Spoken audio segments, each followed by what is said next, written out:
I've thought about making this video for a long time and whether I should do it or not. And there's only one reason I'm gonna make this video, is because hopefully it can inspire and help someone out and know there's hope, but mainly just to give thanks and glory to God. At the end of the day, that's why we exist. Let me start by saying this. I went through addiction for a long time, like 20 years. I'm 45 years old, and thank God he woke me up. But there came a point in time where I got messed up in some bad drugs. I used to just smoke weed. It wasn't just casually smoking weed. I had to have weed. I was addicted. For people that have never dealt with addiction or known anybody that's dealt with addiction, it's a hard thing to understand. You can ask my wife about that. It's a hard thing to understand that I need this thing or this chemical to feel like I can function in life. You see, it's all backwards, because actually, while it may look like you're functioning in the world, you're really dysfunctioned completely. So I'm not going to go through my entire life, but what I am going to do is start about 10 years ago. This is when everything came to a head. So I went from smoking weed and doing some pills and rarely doing some pills and stuff like that, to getting mixed in with the wrong people by my own choosing and getting into hard, terrible drug like meth. If you've watched my videos to this point, and anybody that knows me now that didn't know me then, you would never guess. And that's because I'm a different man. I'm a new man since all that. So there came a point where I was hanging around people and started doing meth. I did it a couple times, and then I, like everything else in my life, it became a singular focus. Is the high and the entire experience. There was a point in time, this is about 10 years ago, I don't remember the exact year now, but I got heavy into using. So it was heavy use at this point, every day, pretty much. And I got to hanging out with people who were cooking it. Well, hanging out with people who knew the cook and who the cook would come on the same property. So it was readily available. Now, as an addict, during that time, it's the perfect scenario. It's like if you smoked weed and you knew a person who was constantly growing it. It was just always there. Perfect scenario for an addict, right? Again, that's backwards, because in reality, it's the worst thing possible. So it was heavy use. As it goes, when you're doing meth, paranoia is, it's really insane, and it's you can't really put it into words for somebody to understand. But let me give you a couple examples. So this is a couple months into me using now. My wife has no idea. Nobody I know from my normal life has any idea. Later, my wife would say, well, no, I would never suspect he would do that, because he's a smart man, right? And he has some intelligence, so why would he do something so stupid? But addiction has nothing to do with your cognitive ability or your intelligence or your IQ. It has nothing to do with that. So I'm in the midst of heavy use, and you begin to get this paranoia that you're constantly thinking someone's, they're out to get you, right? You got to watch for the cops. Okay, who's working with the cops? It's constantly driving in your rear view type thing, to the point where I would spend nights stuck beside a window looking outside because I think someone's out there. And my wife knows this stuff's going on. She just doesn't know why. I'm obviously changing. What it comes down to is it was complete psychosis, drug-induced psychosis. Completely living in a reality that didn't exist. It became to the point that I thought everyone was out to get me. My wife, even my kids, my mom, my sister, my brother. Everyone was out to get me. And I say out to get me, meaning trying to get me locked up. Because, you have to protect that thing that you think you enjoy so much, right? You have to protect that. You got to be able to get back to it and do it again, right? So your paranoia becomes in everything that might try to take that away. In the case of drugs, and especially meth, it's the cops. I remember one time there was snow on the ground outside. I started this whole heavy use of meth somewhere around like October of whatever year it was. And then we start getting into November, December, January, and I'm in Indiana. So it starts snowing and stuff. Well, if there's snow on the ground and somebody's around your house trying to watch you, or what's obviously going to be out there? Well, footprints, right? If somebody's around your house and there's snow on the ground, it's footprints. But I convinced myself that they had special equipment. My wife knows this is happening. She just doesn't know why. And she's searching, and I'm obviously hurting her during this whole time, right? Because my attitude, the way I'm acting, everything, complete psychosis. It's insanity. So in my mind, the pressure is building and building and building, right? The weight, it's heavier and heavier and heavier. Just at any time, everything could come crashing down. Again, this is a reality that does not exist. But in my mind, it existed. I remember one time taking my kids to the dentist while my wife was at work. And while I was there, there was a guy cleaning the windows. It was like a, what do you call those, strip mall type thing where there was a dentist office and other shops, right? Guy was out there cleaning the window. And see, normally, to anybody else that just, they don't even, they may notice and then move on. Like it means nothing to them, as it should. But in my mind, that window washer was watching me. I concocted some scenario in my head that made it seem unusual for him to be there, and just this sort of nonsense, right? And I'm just giving you a couple of examples because I can't sit here and go through every scenario for you to understand just how crazy it was. But our life is being destroyed by me during this time, the psychosis, because of the way I'm acting, what I'm doing, all these things, just destroying our relationship, our family life.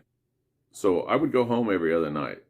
I would be home every night. I would just be out very late. I'd be up for days. I was up for 7 days one time. And now, any of you who have ever been any kind of sleep deprived whatsoever, you know that in and of itself will make you a little, you'll be off, right? You won't be all there. But that on top of the meth use, on top of pills and drinking and whatever else, it was just insanity. And so everything it was coming to a head in my mind. The pressure had been building and building and building in my mind, just the paranoia building and building for months now.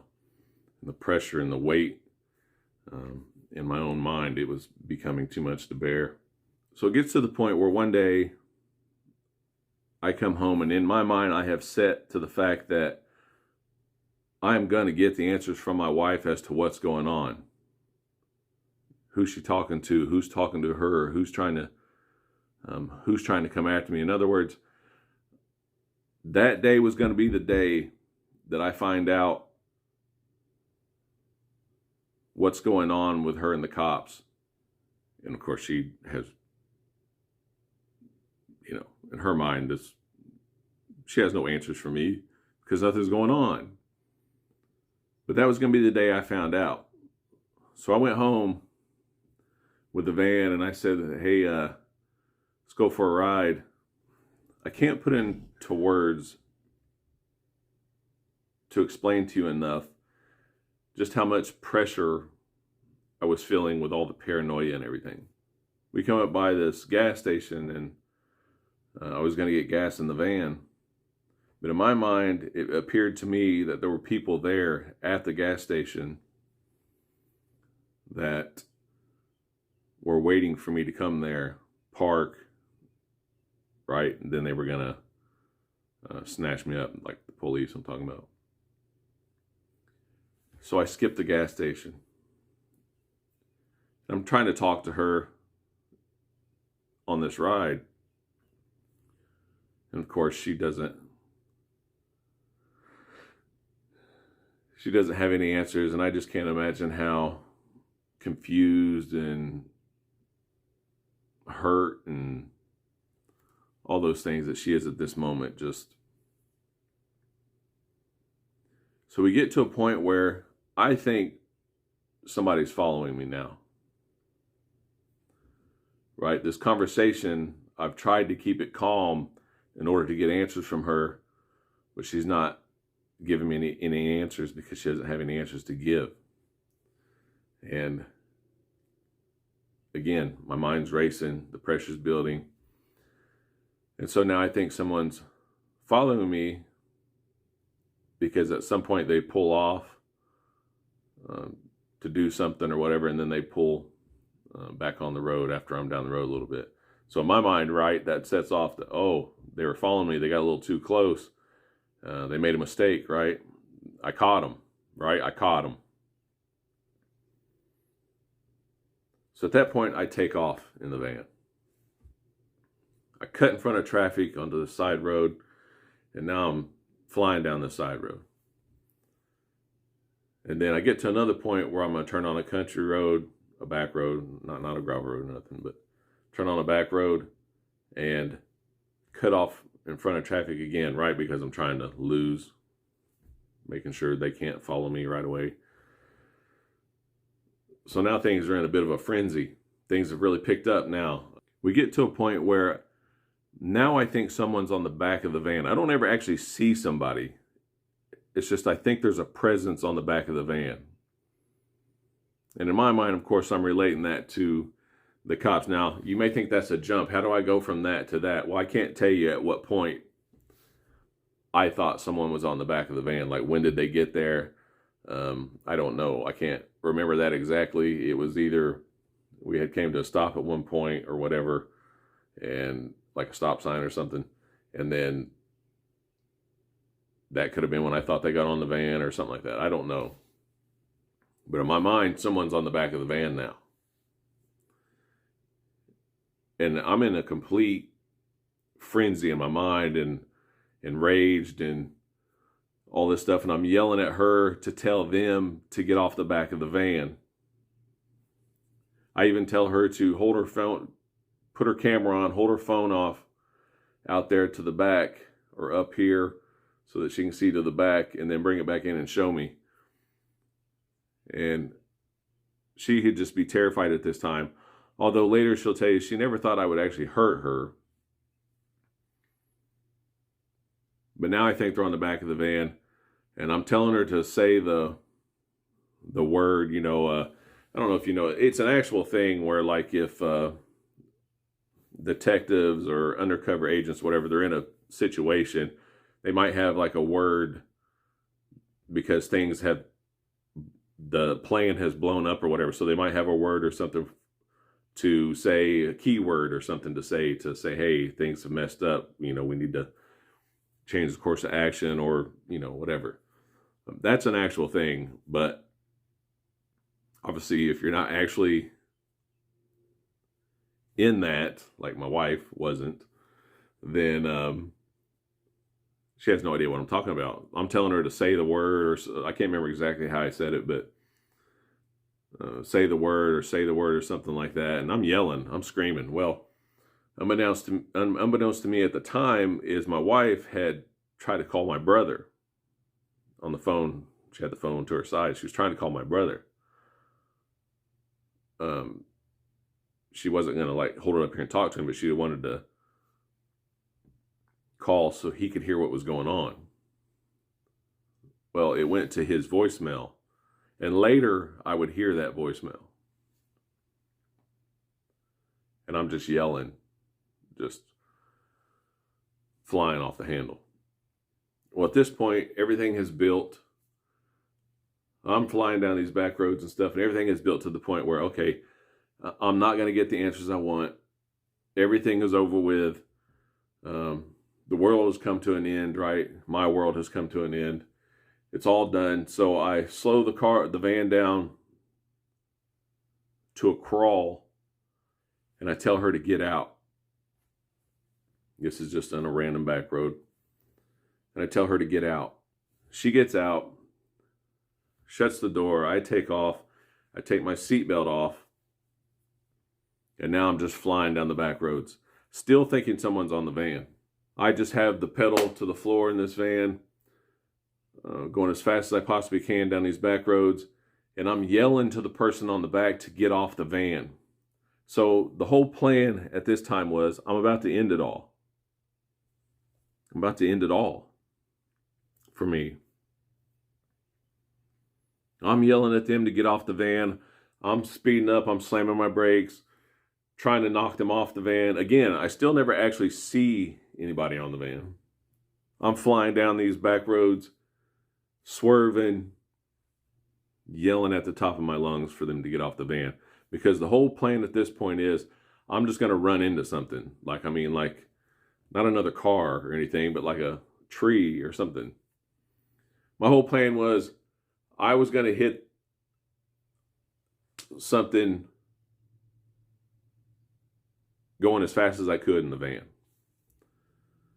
And that's why I had taken my seatbelt off. My plan was to die at this point. I remember at a couple points, I'm flying. And just things are just flying by me on each side of the road. And it's not like a highway or anything. And I hear like this on the back window. Now, I hear that noise, and in my mind, what registers is the person on the outside of the van on the back is telling me, like, okay, stop, I'm going to get off, right? So I slow down to a point where they could jump off and, not hurt themselves. But I don't think they get off, so I speed up again. And I get flying again, and then I would hear but on a window. And in my mind would register, okay, they really want to get off now. And I would slow down again. And again, this whole time I'm still flying, slowing down, swerving, all this stuff. Now my mind is focused on, okay, understand that I'm trying to get them off the van because I don't want them to die. It's complete insanity. It's complete insanity. It's complete drug-induced psychosis. It's just insane. So now I'm focused on, at this point, I don't know if they're there or not. I don't know for sure if they're there or not. But I've given them ample opportunity to get off the van. So now my mind is focused on, what am I going to hit? I'm flying down a road that has some metal telephone lines. I'm talking about metal poles rather than the wooden telephone poles. And I think that would be good, but I'm in a spot where I'm not really just going to hit it. I would have to go through some brush or something like that. And then I get on a highway, flying down to another highway, seeing a few metal poles here and this or that, but something was always not good enough. It just wasn't the one. Just wasn't one that was going to work out in my mind. I'm flying down this highway. There's 2 lanes on this side going south. I'm going south at this point. There's 2 lanes. There's a median, like a grass median, and then there's 2 lanes going north. I'm flying down. I see these set of 3 trees across the way, and I think, okay, I'm gonna fly through this grass median, fly across the oncoming traffic through that, and hit that tree. Well, as I get closer, I realize that's not gonna work. So I jump down through the median, spin it around to go back north now. This whole time I've had this just pegged to the floor. Every spot that I could, I had it pegged to the floor. And now I'm going northbound. I'm flying. I can't remember. Didn't really look at the speedometer, but I would have to be 80, 90 mile an hour. Possibly 100, or whatever the van could do. And I'm going up there. I'm heading northbound. And I get to there's this little hill that the highway goes up. It's just a little hill. I'm almost getting to that, and the van stutters, right? And I think, uh-oh. And I look down, and I'm on E. Remember, at the beginning of the story, I was going to get gas, but I didn't get gas.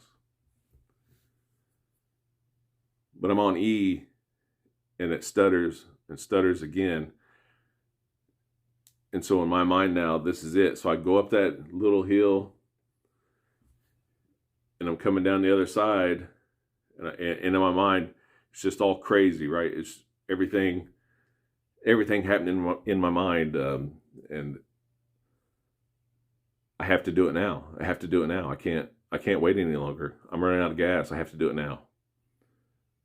So I'm coming down the other side. I see a telephone pole. I cut the wheel, come off the road,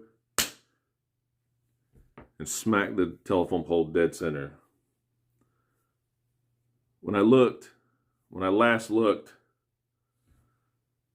because I was running out of gas and stuff, but when I last looked, I looked down at the speedometer, and I was going 60, cut the wheel, hit the pole. It was a pretty violent wreck, as you can imagine. I had no seatbelt. Airbags and everything go off, obviously. But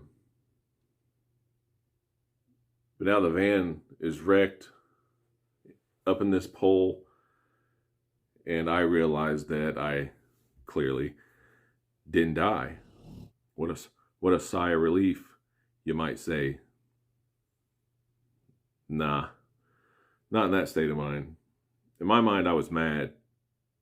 Couldn't believe I was alive. Just dumbfounded. Just couldn't believe I was alive. I'm sitting there looking still. Now I'm dumbfounded, confused, panicked. I realized I wasn't dead, and as I said, I was mad about it.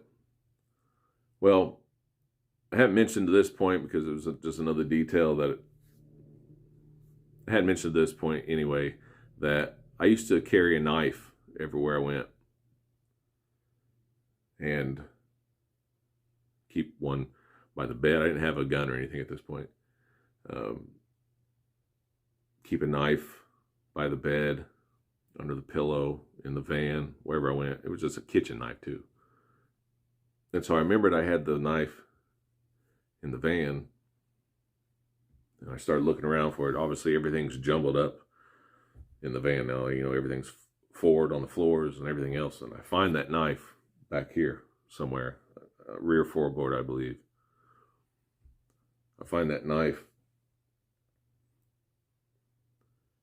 and I turn to the center of the van, where the armrest is, and I put my left wrist up there, and I put that knife on my wrist, near the handle, and I slice it all the way across.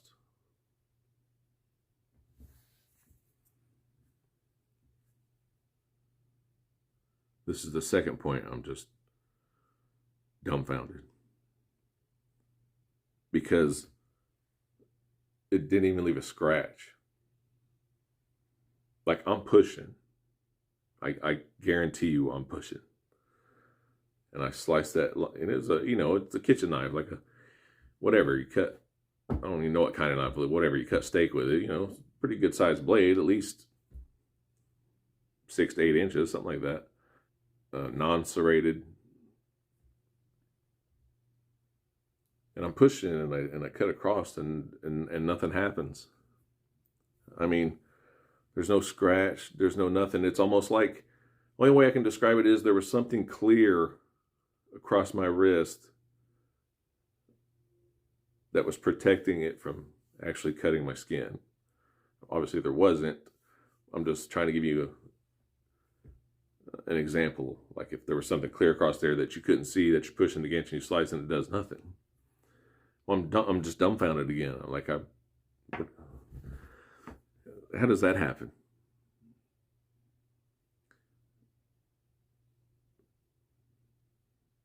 And so what do I do at this point? Again, I'm sitting in a wrecked van. I don't know what everybody on the highway is doing, because obviously someone's seen it happen. They have to be thinking something.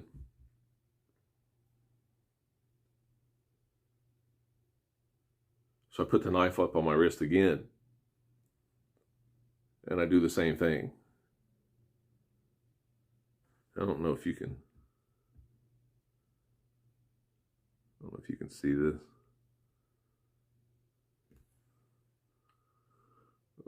All the way across here.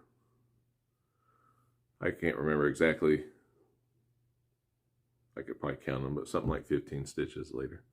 Or later on, it was 15 stitches. But so I cut my wrist, and it worked that time. It's bleeding. And I look forward, and like I said, the hood's crushed up, and I can see underneath, I can see underneath the hood and that space there. And the van's on fire.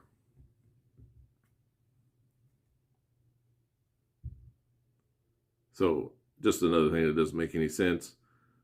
The van's on fire, so I should probably get out. When in reality, if I was, I'm obviously attempted suicide the second time. Within 5 minutes. So I think I should probably get out.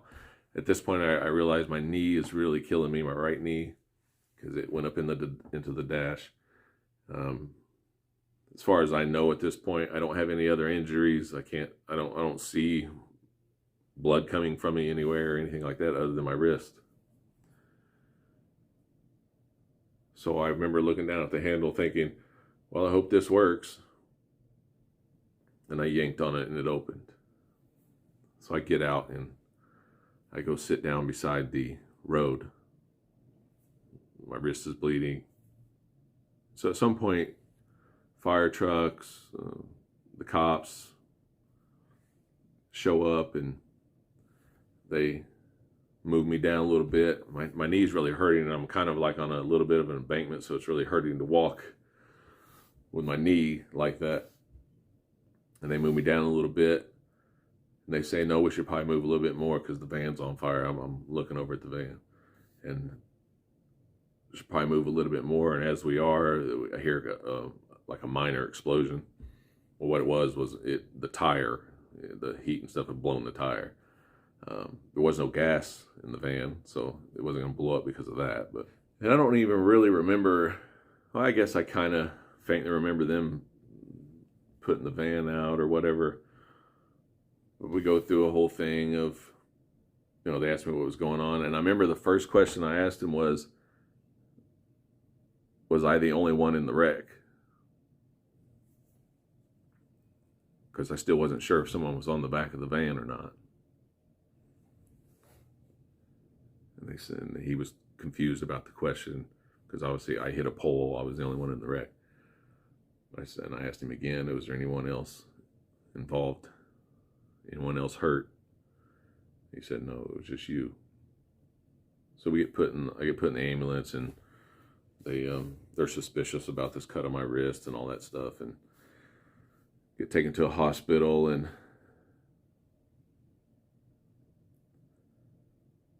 at this time I smoked cigarettes as well, and this is, something had changed in me at this point. I can't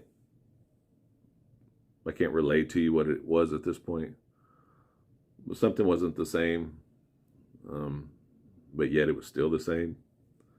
As you can imagine, going through something like that, it's obviously something's going to change inside you. I'm not going to go into the whole thing. I brought up cigarettes because after they had taken me to this one section of the hospital, they admitted me into another part, and then I'm still suspicious of everything. There was stuff that was happening behind the scenes during this whole time. Flying down the roads and all this stuff, and my wife, that's why I kind of want her in this video to tell her part, what was happening at that time. And anyway, somebody had picked her up and taken her back to town, and she called my sister and all that stuff, and everybody's looking for me at this point. And then they eventually get a call, because remarkably enough, I remembered my wife's phone number. And at some point they call her and tell her I've been in a wreck, and obviously she's thinking the worst, and they're telling me, no, he's all right, but might want to come down here and stuff like that. And so they come and all that, and my brother comes, and my sister and my wife and my nephew even came, and all that stuff. And then, like, that was before they admitted me. This was basically when I was first in there and stuff. Well, they gave me a CAT scan as well during this time, and I had no other injuries other than this, and my knee was hurting. There was no other injury.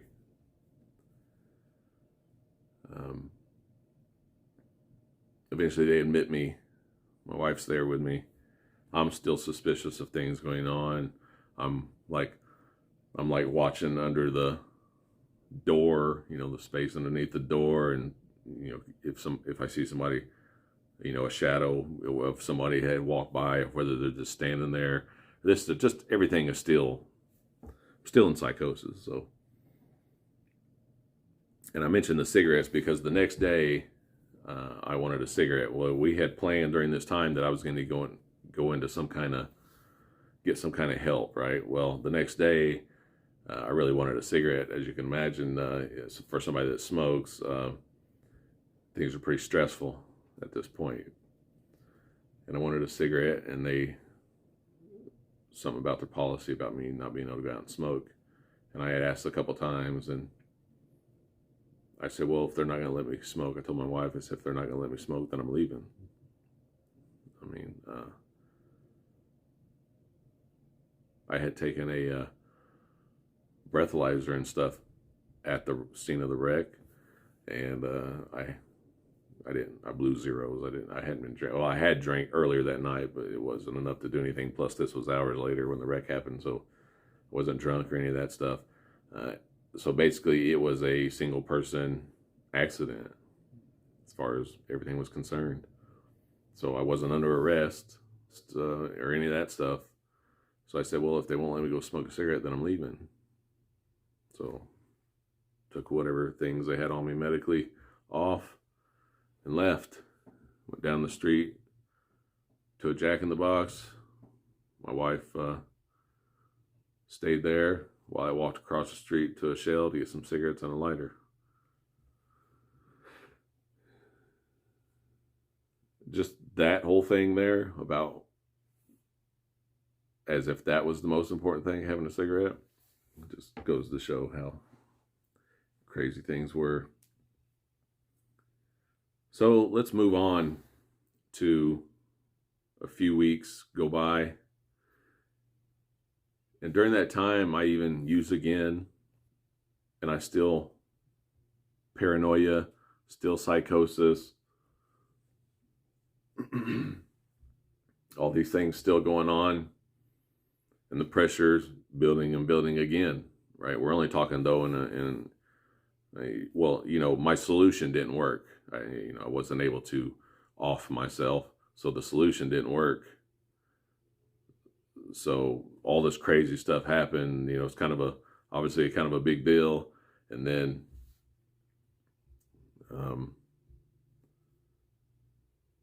but after that all kind of settled down after a few days, and I'm back home, and at some point I use again. I go back to that same place I was again, and all this stuff. And it was only a few weeks. It could have been more than a month after the wreck.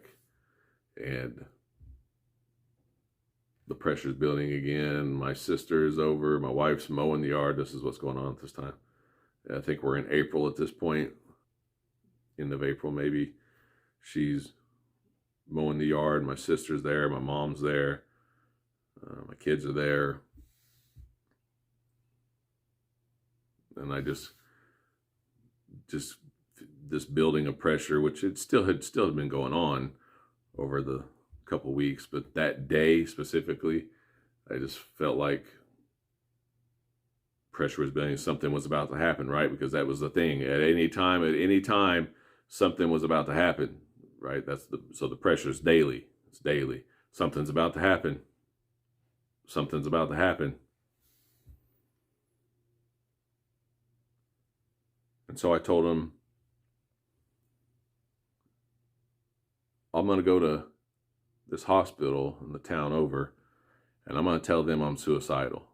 I can't remember if my sister, or we thought that up. My sister said that would work or something like that. It was decided that I would go to this hospital and say that I was suicidal. In my mind,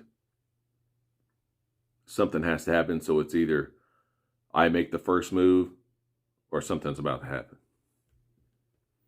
So that's what we do. We go to the hospital. I tell them I'm suicidal. In myself at that time, I know I wasn't, but this had recently happened and all that had recently happened. So, it was legit. In their mind, it would have been a legit concern and all that stuff. Well, so we're there forever. I can't remember what time we went or whatever, but we were there for a long time. And then it was decided where I was going to go to this certain place. And it's like what's called like a stress unit or something like that. So we leave the hospital, we go back home, we get some clothes for me, and then me and my wife are driving to this hospital that's a good 45 minutes away. Well, we get about 4 or 5 miles down the road from the house, and I just break down.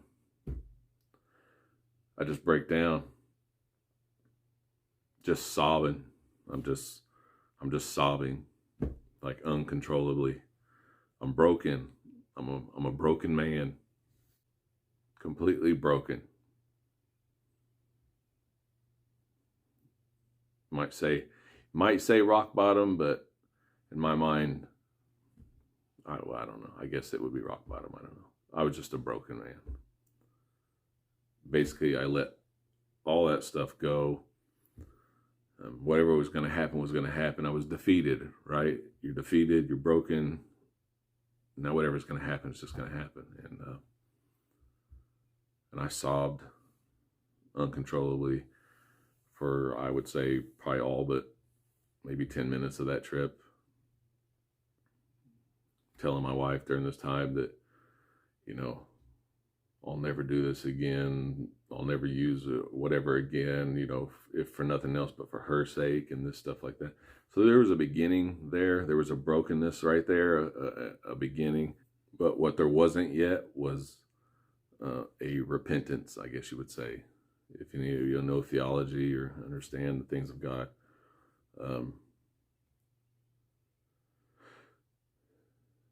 So I get up there and, I tell my wife goodbye. And this is one of those, I believe it was called a stress unit. It was in the hospital setting, but a stress unit. It was a certain floor of the hospital. There were other people that stayed on this floor as well. Well, we had told them I was suicidal, so they take my,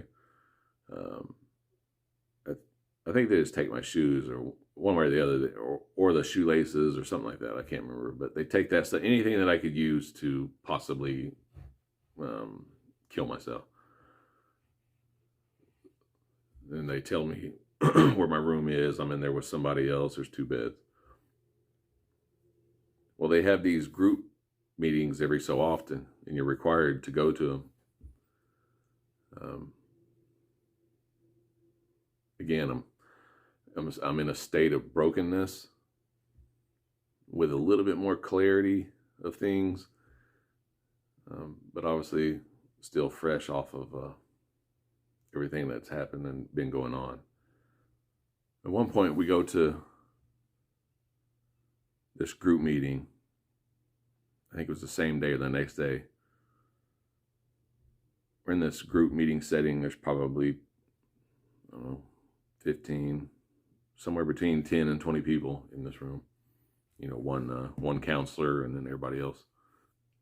And they start passing around a roll of toilet paper. I know what you're thinking. Well, that's pretty odd. Why would they do that? Well, as they give it to the first person, they say, I want you to take off however many squares you want. Squares of toilet paper, right? Take off how many squares you want. I'm probably halfway around this circle. We're kind of spread out in this room, but I'm probably halfway in the middle there. And in my mind, I'm thinking, oh, well, something's not right about this. Obviously, I don't know what's going to happen with this, but I decided when it got to me, I took 1 square and passed it on.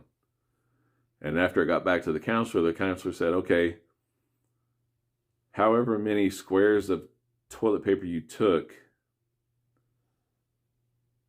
that's how many good things I want you to tell me about yourself.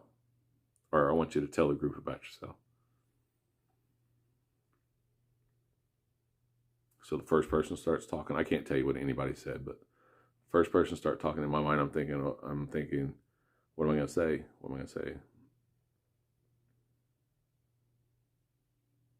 And when it got to me,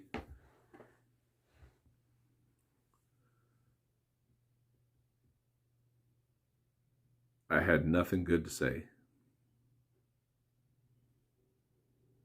I couldn't think of one thing to say.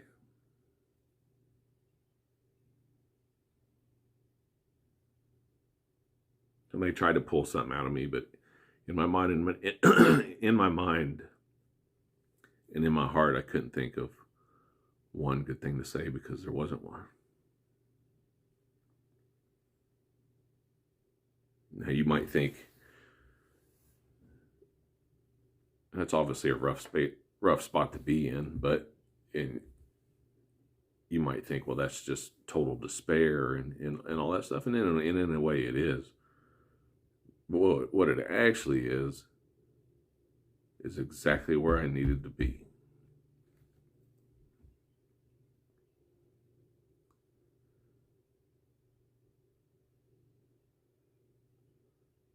Because what flows from that in the spiritual realm is repentance.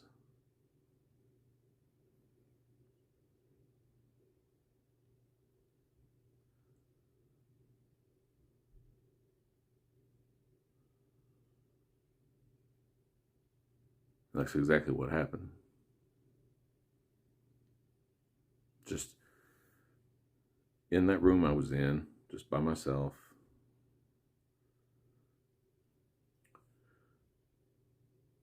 It was at that moment in there somewhere that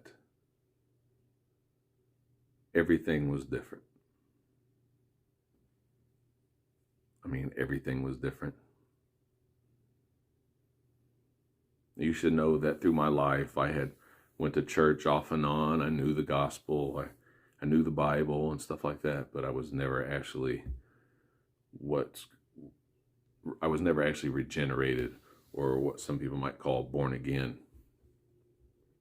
So those things weren't, I was never ignorant to those things. But it was a head knowledge. It wasn't an actual heart knowledge to the point where it was change, repentance. But at that point, everything changed. Everything was changed. So to think about this theologically, basically the gospel had came alive to me. It came alive to me at that point in that I was changed, because what followed that was just a desire to just be in the Word and just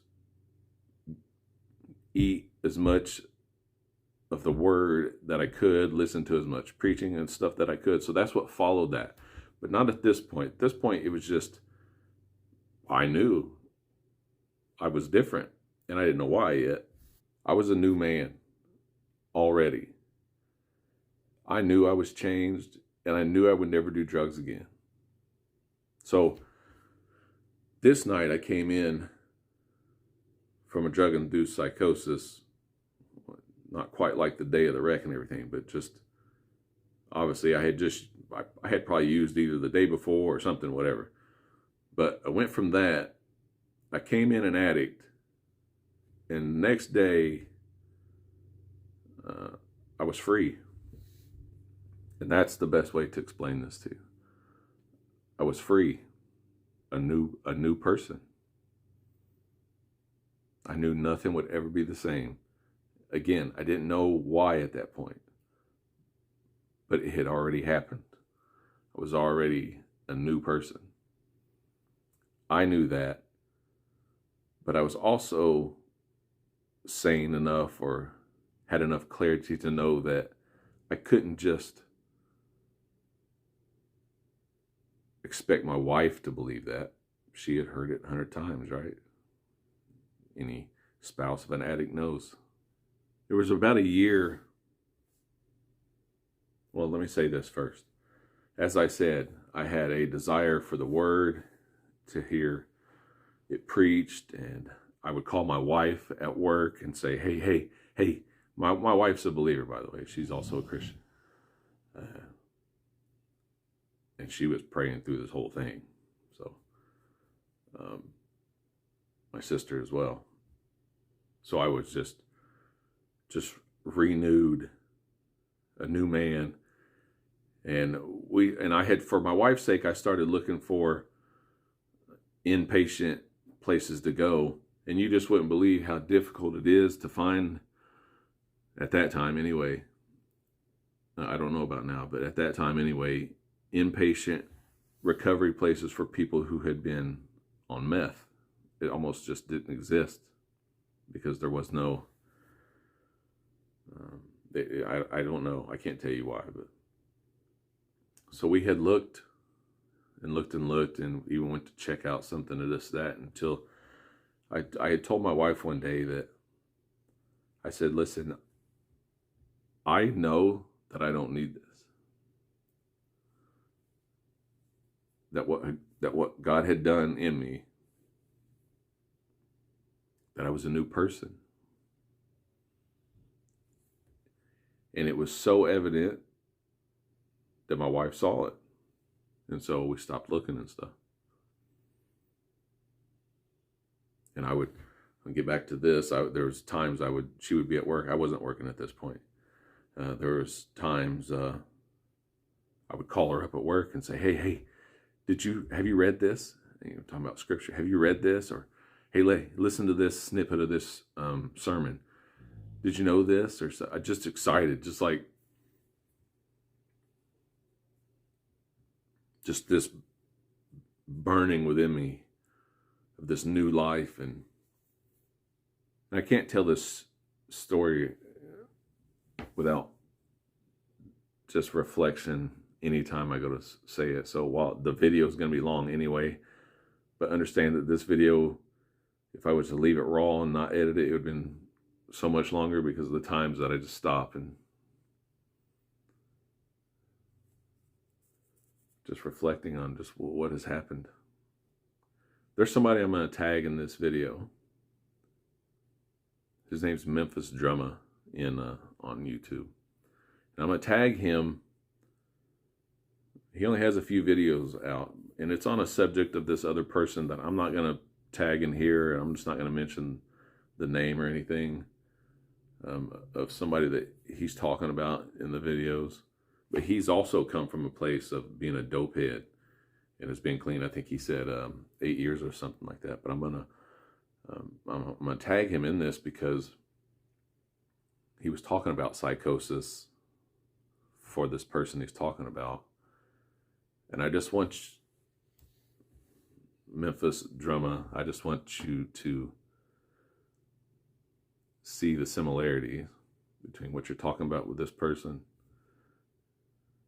and maybe your own experiences.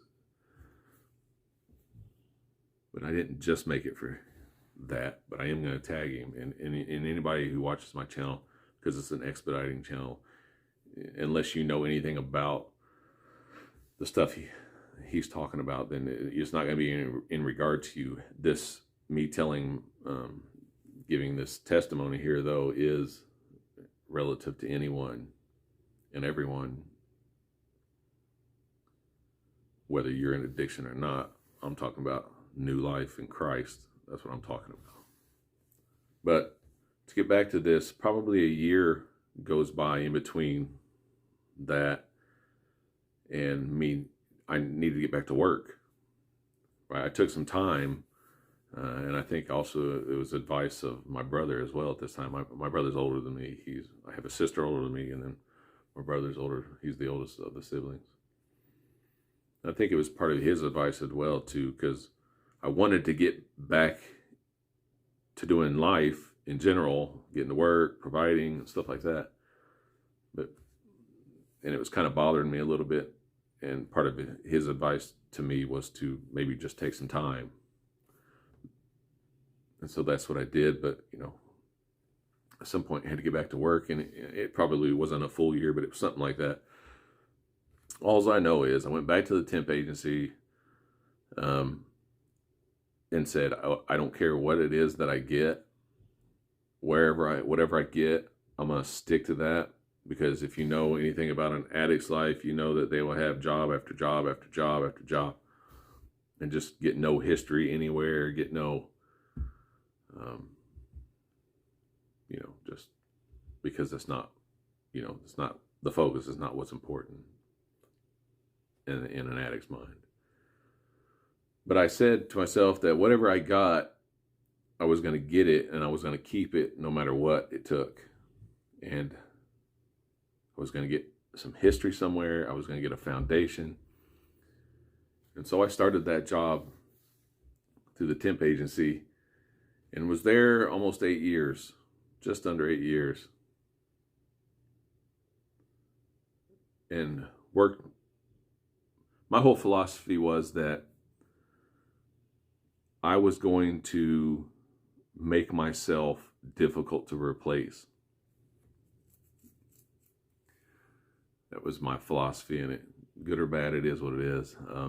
That thinking, I mean. But I was going to make myself difficult to replace, and that's exactly what I did. And over those 8 years, I moved up and up and up. And from starting to where I did to when I left, I tripled my wage in that 8 years. Part of it was them raising wages in general for the whole place, but then me taking different positions to triple my wages eventually.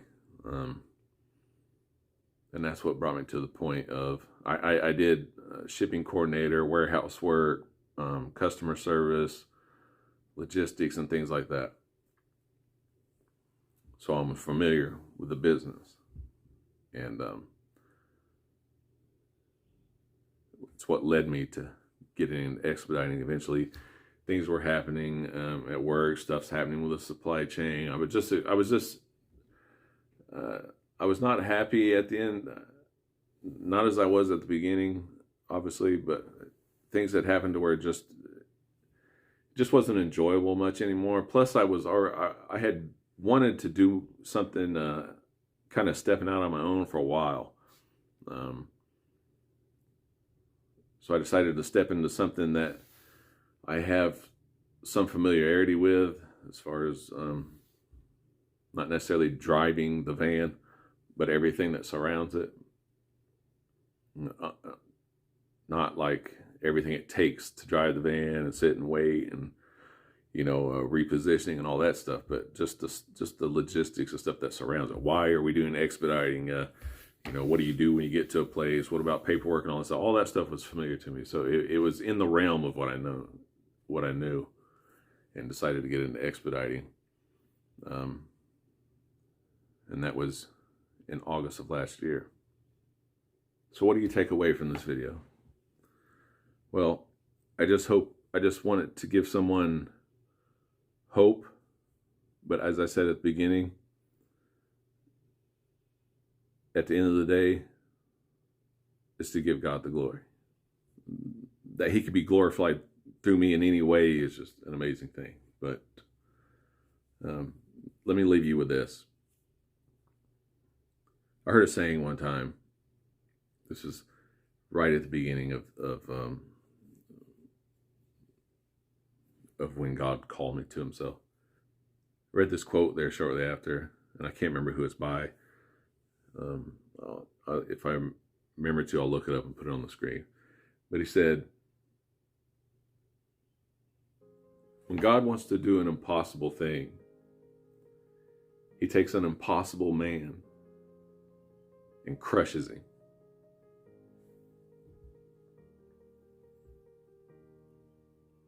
From the outside in, the situation seems impossible.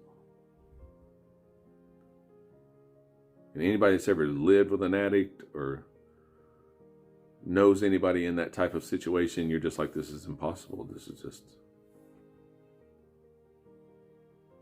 But more than the whole thing of just being an addict is taking a man from death to life.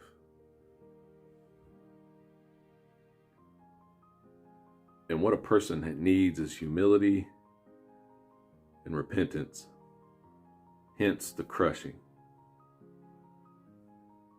See, I look at that and I say, now I look at that and I say, man, there was so much mercy in that crushing.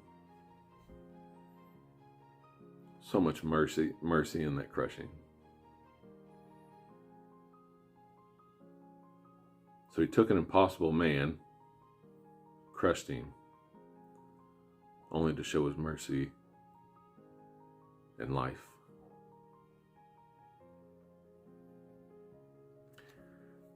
So I leave you with that, YouTube. So when I say, take care of each other out there, and God bless,